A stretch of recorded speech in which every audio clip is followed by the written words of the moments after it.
پاکستان ٹیلی vision میں اور پاکستان میں کسی نے نہیں کیا ہوگا.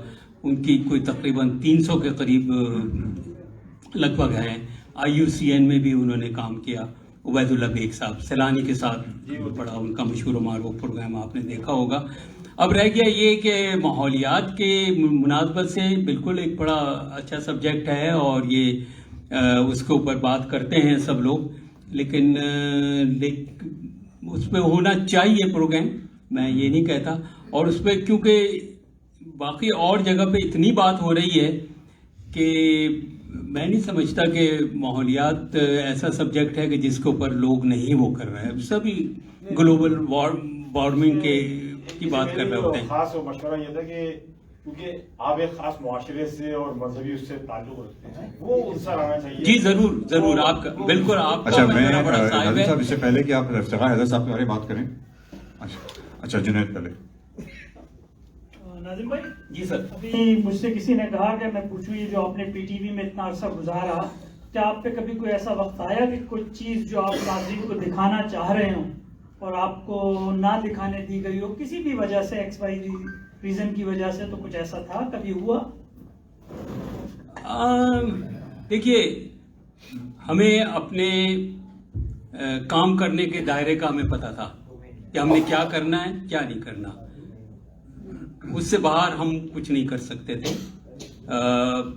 اس میں ظاہر ہے کہ ضیاء الحق صاحب کا زمانہ, ہم بھٹو صاحب کے زمانے سے ہم نے شروع کیا اور اس کے بعد ضیاء الحق صاحب کا زمانہ آیا, پھر اس کے بعد ایسی جمہوری حکومتیں آتی گئیں. تو ایسا اتنی زیادہ وہ نہیں تھی, خود ہم نے اپنے طور پر کام کیا اور ہمیں کوئی اس طریقے سے کم مجھے تو کوئی ایسا وہ نہیں ہوا. ہاں البتہ جب میں دینی پروگرام کرتا تھا تو وہاں پر فرمائشیں آتی تھی مولویوں کی کہ جی مولوی صاحب کو آپ اپنے پروگرام تفہیم دین میں بٹھا لیجئے, اور وہ کچھ ایسے بھی آتے تھے سفارش پہ کہ وہ کہتے تھے کہ آپ جیسا کہیں گے ہم کہہ دیں گے. آپ بالکل نہیں ایسا ہوا ہے. یہ کچھ اداکاروں کی سفارش آ گئی, کوئی ایسی یوتھ کی آ گئی, تو ایسا ٹھیک ہے, کوئی ایسا خاص ہو نہیں رہا. ہمیں معلوم تھا کہ ہمارا کیا دائرہ ہے. اچھا میں آپ سے ایک دو چیزیں پوچھوں گا جس کا مختصر جواب اگر آپ سے درخواست کروں گا. ان کی پہلی چیز یہ کہ جو آپ نے اپنی کتاب میں ذکر کیا ہے ڈاکیومنٹری میں حیرت کے پہلو, آپ نے تھوڑا سا اس کا ایک ہنٹ دیا بھی تھا. اب اس پہ اگر ذرا سے کچھ بتا سکیں, کیونکہ ڈاکیومنٹری میں حیرت کا پہلو ادب جو ہے وہ اس کی بھی جو ایک روح ہوتی ہے وہ یہ ہے کہ اس میں حیرت کا پہلو ہوتا ہے, تو اس حوالے سے بھی کچھ کہہ سکیں آپ. دیکھیے ڈاکومنٹری میں حیرت کا پہلو بالکل ہوتا ہے. یہ آپ کسی کو بھی آپ دیکھ لیجئے, آج کل جو لوگ کر رہے ہیں, خاص طور پہ دورہ براٹھے کو دیکھیں آپ, وہ پھر اس کو دیکھیں, فیصل وڑائچ کو دیکھیں, اور جتنے بھی یہ ویلاگرز ہیں یا ڈاکومنٹری جو کر رہے ہیں, ڈاکومنٹری بہت اچھی کر رہے ہیں یہ سارے کے سارے لوگ. ان کی ابتدا آپ دیکھیے, آپ کو بالکل وہ آپ کو جانے نہیں دیں گے, اسکرین سے ہٹنے نہیں دیں گے.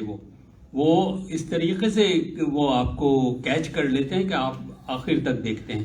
حیرت کا پہلو ضروری ہے. آپ جب تک اپنے ناظر کو بٹھائیں گے نہیں اسکرین کے آگے اور کہ بھئی وہ دیکھے آپ جو کام کرنے جا رہے ہیں, اس کو پتہ ہونا چاہیے کہ کیا ہے, کہ وہ جو بھی کچھ آپ موجوداڑوں کے متعلق آپ بتا رہے ہیں, اب اس میں بتائیے آپ اس کے اندر شروع کے اندر کہ جی اس میں یہ چیز ہوگی, اس میں ڈانسنگ گرل ہوگی, پریسٹ ہوگا اس کے اندر, وہ اس میں. تو حیرت کا پہلو تو اس میں بھی ہوتا ہے, ادب میں بھی ہوتا ہے, اور میرا خیال ہے کہ یہ انتہائی ایک ضروری چیز ہے جو میں سمجھتا ہوں کہ ویور کو بٹھانے کے لیے اور اس کی توجہ لینے کے لیے, اس کی دلچسپی برقرار رکھنے کے لیے ضروری ہے. اچھا ایک مختصر بات ہوئی تھی پروپیگنڈا کے حوالے سے, ہم ڈاکیومنٹری جو ہے اگر وہ لوگوں کے ذہن بدلنے کے لیے استعمال ہو رہی ہے تو اور ہوتی ہے, ہم نے جیسے آپ نے کہا کہ انڈوکٹرینیشن کے لیے بھی استعمال ہوتی ہے, تو یہ تو پھر اس کا مطلب یہ ہوا کہ ڈاکیومنٹری جو ہے یہ تو بڑا ایک خطرناک. جی وہ ڈاکیومنٹری نہیں ہوگی, وہ پروپیگنڈا ہوگا. اس کو پروپیگنڈے کی طرح لیجئے جیسے دوسری جنگ عظیم کے بعد خاص طور پہ اس کا بڑا رجحان رہا, اور ہٹلر نے بھی بنائی اس کی ٹرمپ آف ول, باقاعدہ اس نے بڑے اچھے ڈائریکٹر سے بنوائی اور وہ ساری چیزیں کی. تو وہ کوئی نام دے دیا جاتا ہے ڈاکومنٹری کا, لیکن اگر آپ یہ سمجھیں کہ اگر اس فلم میں